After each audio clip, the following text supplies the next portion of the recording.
투자 유망 지역에 대해서 살펴보겠습니다. 3년 정도 봤을 때 이제 가장 좋은 지역인데요. 국내 이제 국책 사업 중에 최대 규모로 해서 들어오는 지역인 새만금 지역입니다. 세종시가 약 2,200만 평 정도 이렇게 되고, 인천 경제자유구역이 약 6천만 평 정도 됩니다. 청라, 영종, 송도 이렇게 합쳐가지고요. 요 새만금 지역은 약 1억 2,300만 평입니다. 그래서 전 세계에서도 가장 큰 신도시 개발 프로젝트로 해서 예전에 방송에 언급된 적도 있었습니다. 그때 당시에 이제 투자 유망 지역은 전북 군산시였고요. 지금은 이제 부안군 쪽이 투자 유망 지역이거든요. 그리고 최근에 이제 5차 국토 종합계획이 발표가 되었는데, 그 전에 이제 그전 자료거든요. 발표 나기 전 자료인데, 요 자료에서도 보시면 뭐 전략별 정책 과제가 나오고요. 이걸 토대로 해서 이제 5차 국토 종합계획이 나왔단 말이에요. 그래서 균형 국토 만들기에서 보시면 혁신도시와 새만금이 들어갑니다. 4차 국토 종합계획에서는 세종시와 혁신도시였고요. 5차 국토 종합계획에서는 세종시가 빠지고 새만금이 들어가게 됩니다. 그래서 제2 혁신도시에서 문재인 정부에서 계속 발표했었던 내용이죠. 그러면서 이제 전국에 있는 혁신도시가 나주 혁신도시를 제외하고 아파트들도 마찬가지로 입주 물량이 어느 정도 끝나는 시점에서 혁신도시가 다시 한번 들썩이고 있습니다. 그리고 2019년 하반기 기준으로 들썩였죠. 그리고 이제 이 새만금 지역이 세종시를 대신해서 들어가게 되는데, 이제 과거 이 지도와 역사를 보시면 인천 경제자유구역에서 송도, 청라, 영종도 이렇게 들어가는데, 이 서울 근교로에서 이렇게 내려가는 거예요. 다음이 이제 황해경제자유구역에서 평택, 당진이 이렇게 들썩였고요. 그 다음이 이제 세종시였던 거예요. 세종 행정중심 복합도시.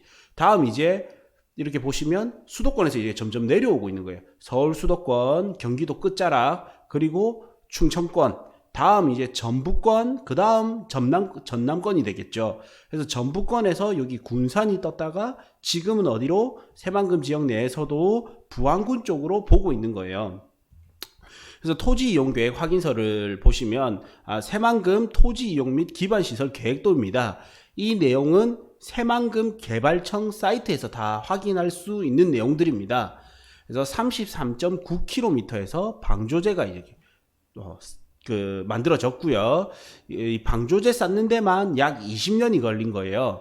약 19년 이렇게 걸렸거든요. 그래서 40년 개발 사업 중에서 이 19년이 방조제 쌓는 데 걸렸고요. 이 이후로 해서 전후로 해서 이제 지가가 많이 움직이고 있는 거예요. 왜냐하면 이제 이때까지는 방조제 주로 쌓고 그 전에 매립되는 속도가 굉장히 느렸었단 말이에요. 그러나 이제 방조제가 완공되고 나서 이 매립되는 속도가, 개발되는 속도가 속도를 가하고 있습니다. 빨라지고 있습니다. 그리고 이제 서울시 면적의 3분의 2, 세종시의 5.7배 정도에서 간척 토지 283제곱킬로미터, 그 다음 호수 토지 118제곱킬로미터에서 전체가 다 육지가 되는 게 아니라 바다 부분이 어느 정도 남겨놓고 다음 육지가 되는 거예요. 그래서 이제 그 수변 도시를 만들겠다, 이런 내용이고요. 그래서 정부가 직접 추진하는 국가적 핵심 사업이다. 그래서 여기에 이제 새만금 공항까지 들어오게 되는데, 이게 이제 국가 토지다 보니까 속도가 빨라질 수밖에 없는 거죠. 네. 그래서 국가 땅이다 보니까 보상에 대한 문제가 없는 거예요. 그러니까 신속 다양하게 쓸 수 있고 민원 규제를 마음대로 할 수가 있는 거예요. 그래서 정부가 마음만 먹으면 속도를 빨리 할 수 있는, 그리고 여기에 이제 관광단지가 이렇게 들어오게 되는데, 여기 신시야미 관광 레저 용지는 국가 땅인 거예요. 그래서 2028년까지 만들겠다라는 계획이 발표됐었고요. 그 다음에 이제 고군산 군도 해가지고 여기 선유도라는 곳이 있습니다. 원래는 섬이었는데 이게 다리가 개통이 되었어요. 그래서 당시에는 10만원도 안 하던 땅들이 이 다리 공사가 들어가니까, 공사하니까 가격이 올라가는 거예요. 그러면서 약 100만원에서 150만원대까지 가격이 올랐었거든요. 그리고 다리 개통 직전에는 시세가 300에서 350만원. 그리고 다리 개통이 딱 되니까 700에서 750만 원까지 가격이 올랐던 지역이 요 선유도라는 곳입니다.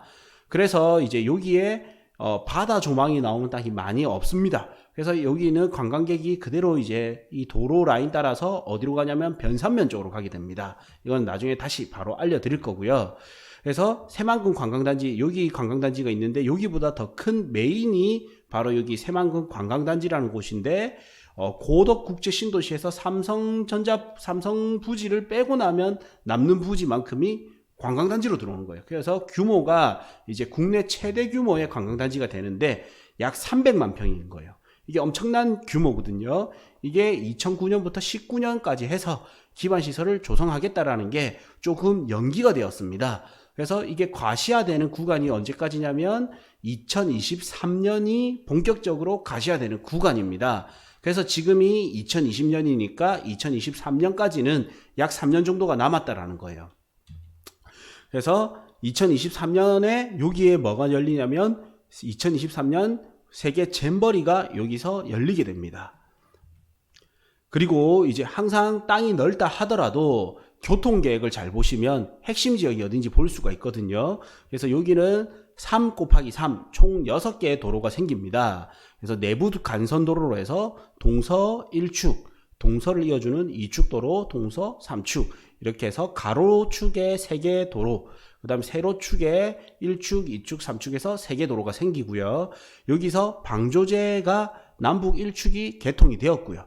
그 다음 군산에서 새만금까지 연결되는 동서 1축 개통되었고, 이렇게 디귿자로 해서 이미 이제 요 도로는 개통이 되었습니다.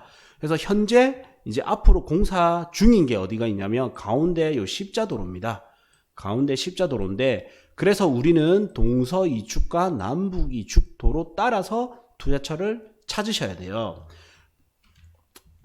그래서 이제 새만금 국제공항이 2028년까지 만들겠다라는 거고, 패스트 트랙으로 해서 전북에서는 이거를 2년 내지 5년을 줄여서 2020년 3년을 목표로 하고 있는데, 지금 뭐 2023년 26년 이렇게 얘기를 하고 있습니다.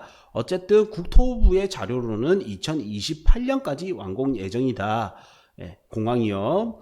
다음 이제 새만금 신항만이 들어오게 되고요. 그래서 여기는 SOC 사업 중에 4대 SOC 사업인 이제 공항, 항만, 철도, 도로가 다 들어오게 됩니다. 그리고 새만금 대야 복선 전철까지 해서 4대 SOC가 다 들어오게 되고요. 여기서 과거에는 산업, 공업이 중심이 되었었어요. 그러나 지금은 관광이 이제 중심인 시대가 되었습니다. 이게 원래 2020년이 되면 우리나라가 관광 중심으로 이렇게 발전할 거다라는 게 조금 빨라지고 있었던 거예요. 그런데 이제 문제점이 있죠. 여기 전라북도는 지방이다 보니까 수요가 부족해집니다. 그래서 관광지에서는 핵심 앵커 시설이 뭐가 있냐면 카지노 시설이에요. 핵심 앵커 시설이 들어와야 관광지가 활성화될 수 있는데, 우리나라에서는 문제가 뭐냐면 내국인 카지노가 안 되는 거예요. 그래서 외국인 카지노가 들어올 수밖에 없는데, 외국인 접근성이 좋은 공항이 있어야 외국인 카지노 시설이 들어설 수가 있는데 이게 안 되는 거예요. 그래서 외국인 카지노가 들어서기 위해서는 공항이 필수가 됩니다. 그러나 이제 또 공항이 들어오기 위해서는 수요가 받쳐줘야 되는데 이 수요가 받쳐주지 않게 되는 거예요. 그러면서 새만금 개발 사업 중에서 특히 요 관광 레저 용지가 지지부진했던 거거든요. 그러면서 이제 문재인 정부 100대 국정과제에서는 이제 속도감 있는 새만금 사업 추진을 위해서 공공주도 매립, 그 다음 국제공항, 신항만 등 물류 교통망을 조기 구축하겠다라고 이렇게 발표가 나죠. 그리고 2023년에 새만금에서 그 세계 잼버리 유치가 확정이 되고요. 다음 이제 작년 1월 말이죠. 2019년 1월 29일 새만금 항공 인프라 조성으로 국내외 교류, 민간 투자 유치 촉진을 위해서 이게 국가 균형 발전의 예비 타당성 조사 면제 사업으로 확정이 됐던 거예요. 그래서 새만금 국제공항에는 0.8조 원, 그래서 8천억 원이 들어가는 개발 사업으로 이렇게 발표가 났었고요. 다음으로 해서 이제 부안군을 살펴보면 이제 그 잼버리라는 게 어떻게 형성이 됐냐면, 이 잼버리 자체가 이제 뭐 올림픽이나 엑스포처럼 큰 행사는 아니지만 이 잼버리 때문에 뭐가 되냐면 부족했던 수요가 채워지는 거고, 이 수요가 채워지니까 공항이 될 수 있게 되는 거예요. 그래서 공항이 되니까 다시 어떻게 이제 카지노가 될 거고, 카지노가 된다 하면 관광지가 본격적으로 살아날 수 있겠죠. 그래서 잼버리가 어디 들어가냐면 여기에 잼버리가 들어가는 거예요. 관광지에서 배꼽 위치에 있는 이쪽이 이제 잼버리가 열리고요. 이 잼버리가 됨으로 인해서 기반 시설이 확정적으로 국제행사다 보니까 확정적으로 유치될 수밖에 발전될 수밖에 없고 개발될 수밖에 없고, 그리고 홍보 효과가 큰 거죠. 그래서 마케팅 효과 플러스 이거에 맞춰서 기반 시설이 들어오게 된다. 그래서 항상 어디든 땅값이 오르는 지역에는 이런 국제행사가 같이 들어가게 되는 거예요. 다음 부안군의 이제 도시 계획을 보시면, 부안은 크게 이제 투자해야 될 축이 정해져 있습니다. 우선은 이제 부안읍 지역이죠. 항상 서울에서는 도심지인 이제 메인 도심이 강남이 있고, 부산은 해운대, 대구는 뭐 수성구 있듯이 부안은 요 부안읍이 제일 중심이 되는 거예요. 군청 소재지인 부안읍을 중심으로 행안면, 동진면, 계하면 일부를 포함하여 행정, 교육, 문화, 상업, 주거 기능을 강화하겠다 나오고, 이 지역 중심으로 해서는 하서와 줄포가 있는데, 줄포는 보면 여기 새만금이라는 글자가 없어요. 그래서 항상 대계획은 국가, 중계획은 지자체, 소계획은 민간이 들어가게 되거든요. 민간 기업이 들어가게 되는데, 이런 큰 계획이 새만금이 들어왔으면 이제 부안군에서는 하서와 줄포를 띄우려고 하는데, 이 줄포보다는 하서가 먼저 들어간다. 왜? 지리적으로 가깝기 때문에. 그래서 이제 투자는 여기 부안읍과 하서를 보셔야 됩니다. 그리고 이제 개발축과 보존축 이렇게 해서 지도를 보시면 여기가 이제 주개발축인데, 이거를 다시 이제 이걸 먼저 보고 다시 보겠습니다. 주개발축 해서 국도 35선이 나오죠. 35선 따라서 새만금, 하서, 부안, 김제 연결. 마찬가지로 새만금, 신재생에너지의 하서, 그다음 부안 연계하겠다. 그래서 결국 키워드는 새만금과 하서와 부안, 여기가 연결되는 게 주 개발축의 키워드고요. 부 키워드는 이제 국도 23호선입니다. 그리고 부안, 상서, 줄포, 그 다음에 이제 테마 전원마을과 변산반도 국립공원을 연결하는 지역 균형 개발축을 형성하겠다. 이게 부 개발축이고요. 그 다음에 이제 관광축에서 또 새만금, 변산, 격포, 줄포. 그래서 줄포가 마지막에 들어가죠. 그래서 항상 뭐가 중심이 되냐면 새만금에서부터 시작하게 됩니다. 그리고 보존축은 이제 버려야 되고요. 그래서 이제 개발축을 다시 보시면 이제 새만금에서 하서, 부안을 연결하는 게 주 개발축이다. 이게 국도 35선인 거예요. 그 다음에 23호선, 요 국도 23호선 따라서가 부개발축이 되고, 다음 이제 이렇게 새만금에서 시작해서 변산, 격포, 검소, 줄포로 연결되는 게 관광축이 되는 거예요. 그래서 우리는 1순위는 주개발축, 그 다음 관광축, 2순위는 부개발축, 그리고 나머지는 이제 버려야 되는 곳. 그래서 주개발축 중에서도 도심에 들어가는 쪽이 부안입니다. 그래서 부안읍의 도심지가 이제 부안에는 메인이 되는 거예요. 항상 예를 들어서 여기에 새만금이 개발된다. 그러면 여기도 개발을 하겠죠. 당연히 인근지니까. 그럼 여기 개발을 할 때는 내 돈으로 하는 게 아니라 어떻게? 은행 돈을 융통해서 하겠죠. 모델하우스를 짓더라도 보통 인구가 많은 쪽에 모델하우스를 지을 수도 있고요. 그리고 건축자재나 인허가 절차 이런 것들이 대부분 어디 도심에서 행정지역 중심에서 일어나게 됩니다. 그래서 여기가 개발되던 덩달아서 수혜를 받는 게 부안읍일 수밖에 없다라는 거예요.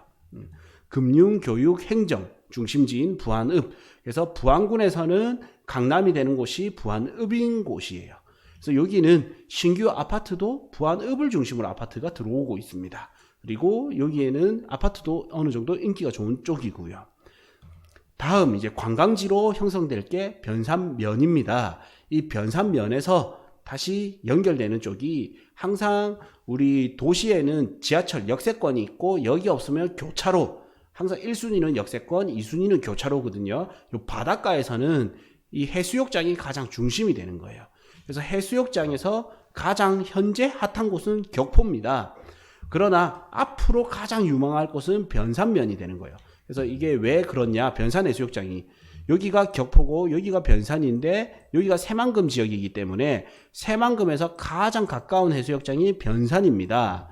그러다 보니까 요 변산이 이제 개발 못하게 막아놨었어요. 그러니까 이게 지나서 격포가 많이 발전했는데 이제 요 변산을 개발해서 택지 개발을 해서 개발하게 된단 말이에요. 분양을 할 거예요. 그러면 누군가는 요 땅을 사서 변산에 반듯하게 개발된 땅이 효용 가치가 높겠죠. 요런데 뭔가 들어서기 시작하면 변산 쪽이 가장 앞으로는 유망해질 것이다. 다음 이제 격포 해수욕장과 변산 해수욕장에 끼어져 있는 고사포 해수욕장이 있는데 여기는 펜션 수요가 많아요. 그래서 펜션지로 해서 인기가 좋은 곳이기 때문에 요런 데에 카페나 펜션이 들어설 수 있는 곳이 이제 투자 유망 지역이 되겠습니다. 그래서 돈이 조금 많다면 변산, 그 다음 조금 중간이다 하면 고사포 요 인근, 다음 이제 요 상록이나 모항까지는 거리가 약간은 떨어지게 되는데 수혜지 안쪽이면서 거리가 약간 떨어지게 됩니다. 그래서 소액으로 해서 저렴하게 들어갈 수 있는 게 여기 상록, 그 다음 모항해수욕장 요 일대가 되겠습니다. 다음 아무래도 이제 개발하면 가장 먼저 수혜를 받는 쪽 중에 하나가 바로 인근지거든요. 요 인근지 중에서도 바로 인접해 있는 3km 이내 지역인데 여기가 바로 이제 하서면 백년이라는 곳이고요. 여기는 하서면 장신이라는 곳입니다. 그리고 2023년에 요 동그랗게 되어 있는 요 일대가 이제 2023년 세계 잼버리 개최지고요. 요거에 맞춰서 남북 이축도로가 2023년에 개통 예정입니다. 그리고 요 교차로가 되는 게 수조교차로고요. 그래서 수조교차로 서측으로는 하서면 백년리, 북측으로는 하서면 장신리가 있습니다. 여기가 이제 2023년이 되면 가장 땅값이 많이 오를 유망지역 중에 하나입니다. 다음 이제 조금 더 뒤로 물러나게 되면 청호 저수지라고 해서 호수가 나오는데 요런 호수 뷰가 나옵니다. 그래서 항상 큰 계획이 있으면 중간 계획으로는 지자체가 들어간다 했죠. 그래서 부안에서는 청호권역해서 개발을 하게 됩니다. 그러면 이제 청호권역 중에서도 요 청호 저수지를 기점으로 해서 요런 데는 농림지역이 됩니다. 요런 데는 요런 농림지역은 개발이 안 되니까 버려야 되는 곳이고 결국에는 여기 계획관리지역하고 여기에 주거지 있죠. 이런 데가 가장 좋은 지역이 되겠습니다. 다음 이제 새만금 인근지가 있었다면 새만금에서는 거리는 조금 떨어져 있으나 도시지역인 거예요. 용도지역이 도시지역인 곳을 크게 해서 보면 이제 남북 이축도로가 들어오는 수혜지역이 계하면 의봉이라는 곳이고 그 다음 계하면 계알이라는 곳이 여기 남북 이축도로가 들어오는 수혜지역인 거예요. 다음 이제 도시지역 중에 창북리라는 곳이 있는데 이 창북리는 남북 삼축도로가 들어오는 인근이고요. 도심과 가까이 있는 거예요.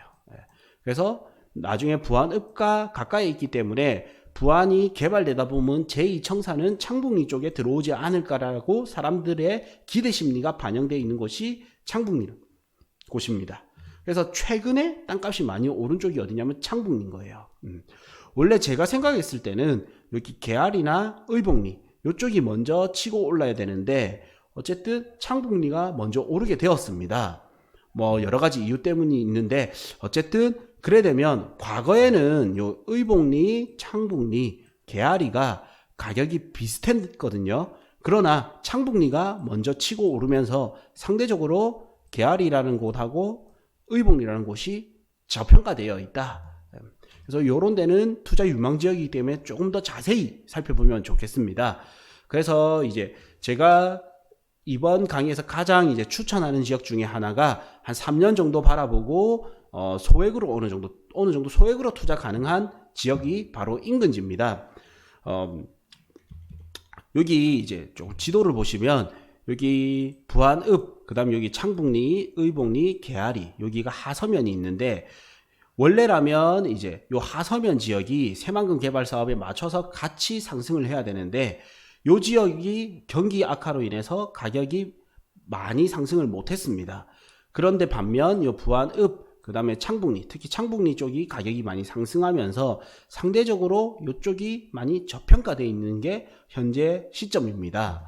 그래서 여기 이제 인근지를 보시면 잼버리가 열리고 남북 이축도로가 2023년이기 때문에 지금이 2020년이고요.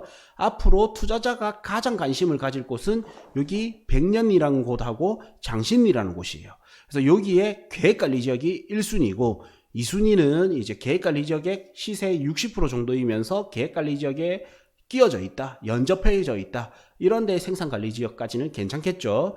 그래서 마지막으로는 가격을 적절하게 사셔야 되는데, 여기서 용도 지역을 봤다면 이제 가격을 적절하게 사셔야 되고, 그리고 아직은 배우지 않았지만 건축법상 진입로를 확보하고 있어야 된단 말이에요.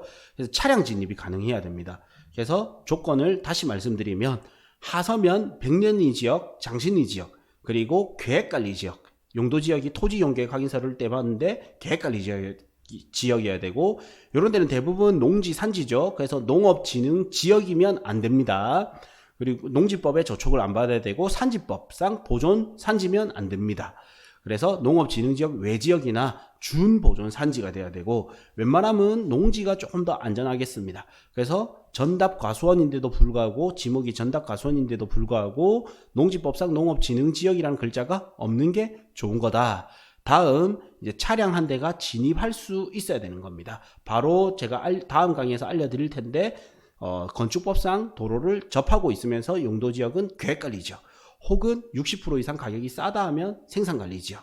그 다음에 시세 파악은 어떻게 하냐, 바로 디스코나 밸류맵을 통해서 시세 파악을 할 수가 있습니다. 제가 가장 많이 보는 사이트는 요 디스코거든요. 그래서 디스코에 오셔가지고 전체 뭐 보실 필요는 없어요. 상업용 건물, 토지, 단독 다가구, 숙박시설, 공장, 창고, 이렇게 체크를 하셔가지고 어느 정도의 형성이 되어 있는지를 보는 겁니다.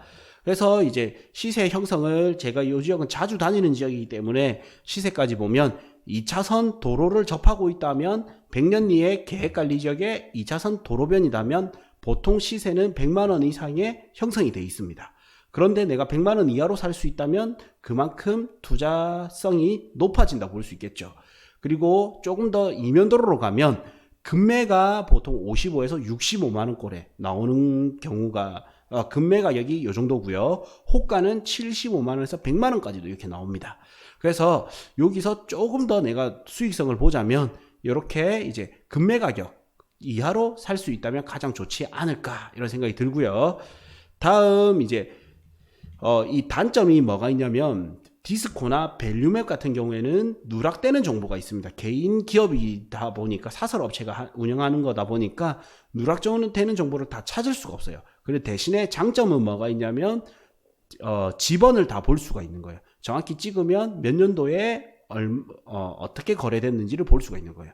단점은 누락되는 정보가 있다. 두 번째는 이제 매매 계약자, 당사자 간에 이제 업 계약서나 다운 계약서를 했다 하면 그거를 우리가 알 수 없습니다. 이 사이트를 통해서. 그래서 보통 그 부분까지 찾기가 힘든 게 단점이다. 그래서 대부분은 요 밸류맵이나 실거래가보다 개발지는 시장 가격은 높게 형성되어 있는 경우가 더 많이 있거든요. 그래서 이거는 참고용이고, 디스코나 뭐 이런 실거래가는 참고용이고, 정확한 거는 발품을 팔아서 시장에 형성되어 있는 가격이 어느 정도인지를 내가 파악해 두시는 게 가장 중요합니다. 근데 이제 내가 발품 팔기 전에 어느 정도 속아서 산다든지 준비가 안 되면 정보가 늦게 들어오게 되거든요. 그러니까 이제 미리 손품 단계에서 이렇게 디스코라든지 실거래가를 확인하시는 게 좋아요. 그래서 이제 실거래가는 국토교통부 실거래가에 들어가면 연도별로 해서 다운을 받을 수가 있거든요. 엑셀 파일을 다운받을 수가 있어요. 그래서 이 엑셀 파일을 이제 조금 정리해서 이래 보면 더 좋습니다.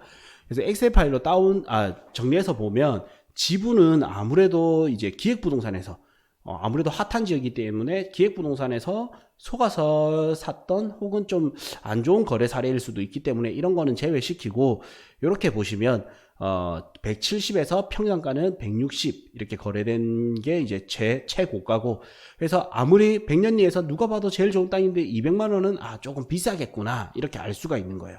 다음 이제 보통 이제 그 다음 중위 가격이 한 120에서 130 이렇게 형성돼 있고, 다음으로 이제 90에서 뭐 한 110만원 정도도 있고요. 다음 이제 이 지분을 제외시켜 줘야 되는데 60만 원에서 80만 원대도 거래가 많이 있구나. 제가 이걸 내림차순에서 이렇게 쫙 본 거거든요. 그래서 이거 보는 요령이 우선은 이 지역별 이제 지역별 용도 지역을 봅니다.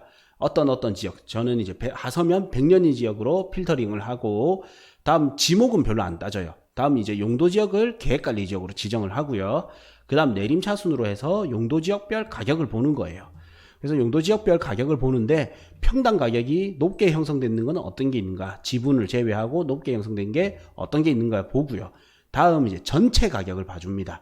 이게 만원 단위로 제가 정리를 했는데 3억대까지가 거래가 있죠. 제일 비싼 게 3억대까지인 거예요. 그러면 내가 3억짜리 땅을 사면 나중에 2배가 올랐다면 6억이 되겠죠. 그러면 6억이 나중에 팔기에 무거울 수 있는 동네가 이 동네다, 이래 볼 수 있는 거예요. 그러면 이 3억짜리 땅을 샀는데 두 필지로 이렇게 땅을 샀는데 이게 3억짜리인데 이게 두 필지로 분할이 된다. 그러면 각각 3억에 팔 수 있잖아요. 그러면 또 괜찮아요. 그러니까 전체 가격을 보면서 무게를 가늠해 보는 거예요. 그래서 여기는 3억에 나중에 팔 때는 3억 정도까지는 수요자가 있겠지만 그 이상은 수요가 힘들 수도 있겠구나, 이렇게 볼 수가 있어요. 다음 이제 거래량을 보는데 요 동네에 거래가 당해 연도나 이 연도 대비 언제 거래가 있었는지, 앞으로는 언제 거래가 많이 일어날지 이래 볼 수도 있어요. 그리고 거래되는 면적이 주로 어느 정도 되는지, 그래서 적절하게 거래되는 면적이 주로 이래 보시면 이제 가장 크게 거래된 게 280평이죠. 그래서 새만금은 1000평, 2000평 이렇게 거는 게 별 많이 없다. 주로 이렇게 계획관리지역 기준으로는 200평대에서 100평 전후가 참 많구나. 그래서 내가 500평의 땅이 있다면 그거를 바로 팔기는 좀 힘들 거고 분할을 해서 250평씩 파는 게 더 좋겠구나, 이렇게 감을 잡을 수가 있습니다. 그래서 이제 제가 이번에 가장 추천드리는 지역 중에 하나는 하서면 백년리라는 지역이고요. 다음 이 하서면 백년리와 쌍벽을 이루는 데가 장신리라는 곳인데 살짝 한 10만원 정도 조금 저렴한 곳이에요. 그래서 계획관리 지역은 80에서 100만원 정도 이렇게 시세가 형성되어 있고, 이면도로는 45에서 55, 호가는 65에서 100만원까지 이렇게 호가되어 있습니다. 여기가 새만금 개발지죠. 새만금 개발지인데, 다음 요쪽이 뭐냐면 새만금 내부로 들어가는 도로입니다.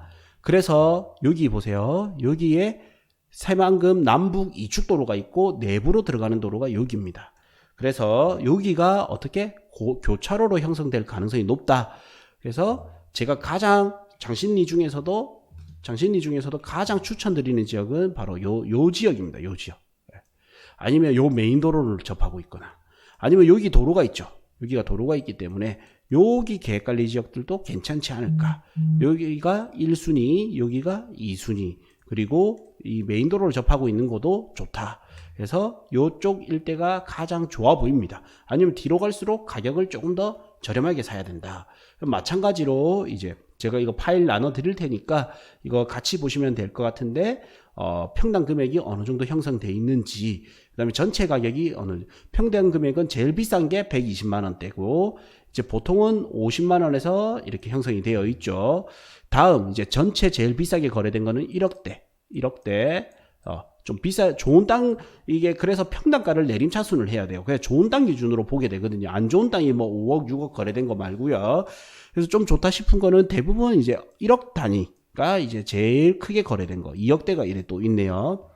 다음 마찬가지로 장신리 계획관리지역 내림차순. 그래서 계약 연도, 그 다음 이렇게 보시면 되고, 면적을 보면 가장 큰 게 148평, 200평짜리 199평, 요래 있고 150평. 요도 마찬가지로 100에서 200평 사이가 가장 이제 좀 인기 있는 계획관리 지역이네요. 다음, 이제 인근지가 있었다면, 인근에서 이제 비도시 지역이었죠. 인근지는 도시 지역이 없었단 말이에요. 이번에는 도시 지역을 살펴보겠습니다. 그래서 창북리가 많이 올랐기 때문에 상대적으로 개활이나 의복리가 저평가되어 있다. 예전에는 이 세 개 지역이 같이 움직였는데 최근 들어서 창북리가 움직였기 때문에 여기가 저평가되어 있는 지역입니다. 그래서 이 저평가되어 있는 지역 중에서 특색이 다른데, 가장 가까운 건 요 의복리예요. 그래서 의복리는 원룸, 빌라 이런 게 들어왔을 때 여기에 관광단지 수요가 연계성이 높은 곳이고요. 개화리는 원래는 개화도라는 섬이었어요.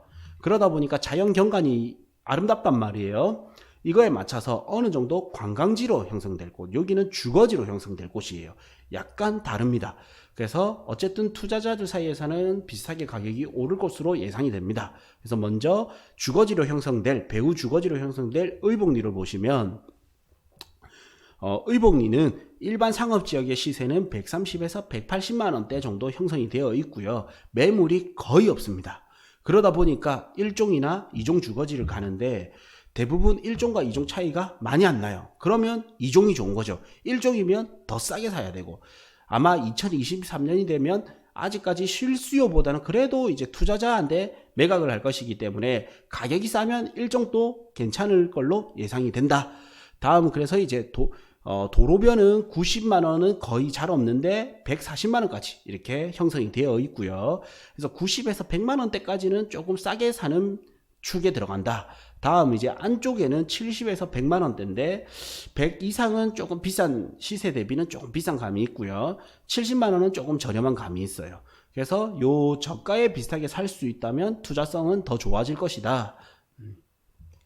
그래서 마찬가지로 실거래가를 보면 평당 270까지 거래된 게 있는데 이거는 이제 단독주택이다 보니까 아무래도 이제 주택 상태가 좋았을 가능성이 높을 거고요.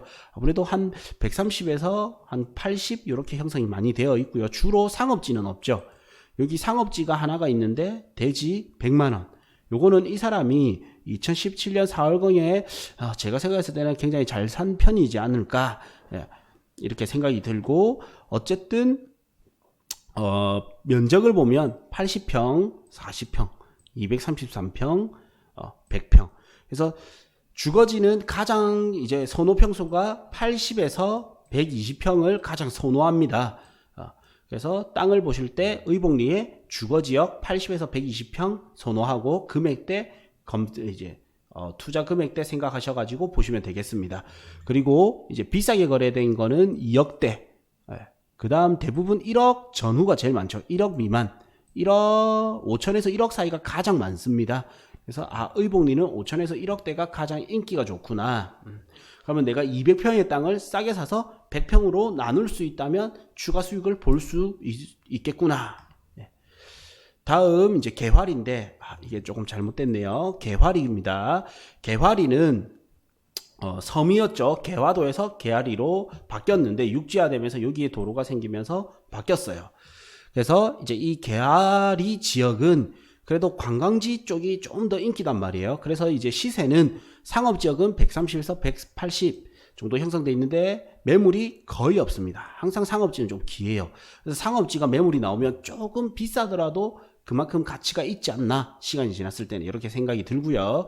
다음 주거지는 90에서 140만 원대 형성되어 있고 안쪽은 70에서 100만 원대 이렇게 형성이 되어 있고 이 저가에 살 수 있다면 가장 좋을 걸로 생각됩니다. 다음 이제 개화리에서 가장 좋은 거는 여기가 수변 조망이단 말이에요. 요만큼이 수변 조망입니다. 그래서 여기 있죠. 완전 여기 1선 수변 조망 1선 이 땅들이 2종 주거지에다가 어떻게 거의 80에서 100평 단위로 택지 정리가 되어 있어요. 그래서 이런 땅들이 굉장히 알지고 활용 가치가 높다. 그래서 이런 땅들은 100에서 시세가 150만 원대까지 형성되어 있는데 사실 100만 원도 거의 없습니다. 그래서 100만 원까지는 투자하면 아주 좋은 거. 난 보통은 120만 원 해도 조금 저렴한 편. 140에서 150이 약간 호가 정도 수준인데 매물이 거의 없습니다. 그래서 120 이하로 살 수 있으면서 수변 조망이 나오는 곳이라면 굉장히 좋고요. 다음 상업지역도 사실 굉장히 매력이 있는데 워낙 땅이 작기 때문에 구하기가 쉽지는 않을 걸로 예상이 됩니다. 그래서 이제 실거래가를 보시면 여기도 평당 160 일반 상업지역이 160, 150에서 160 정도 거래가 되었고요. 그 다음 1종 주거지가 이제 150대 이거는 조금 비싼 편이지 않나.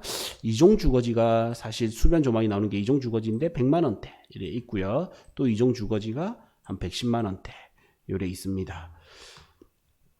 다음 보면 이제 제일 선호하는 면적이 거래된 면적이 70평대 49평, 100평, 190평, 190평, 115평. 그래서 200평을 잘 안 넘깁니다. 다음 이제 비싸게 거래된 게 2억 4천, 2억 3천. 다음 이제 뭐 보통 1억대에서 2억대 이렇게 거래 많이 되고, 여기도 마찬가지로 5천에서 1억 전후가 가장 거래량이 많고, 역시 투자자들은 우리는 알 수 있는 게 뭐다? 2억 이하, 2억을 잘 넘기지 않는다. 가장 많은 거는 1억 전후가 가장 거래량이 많구나. 높게 거래된 것 중에서. 이렇게 해서 이제 투자 유망 지역의 시세까지도 한번 살펴봤습니다.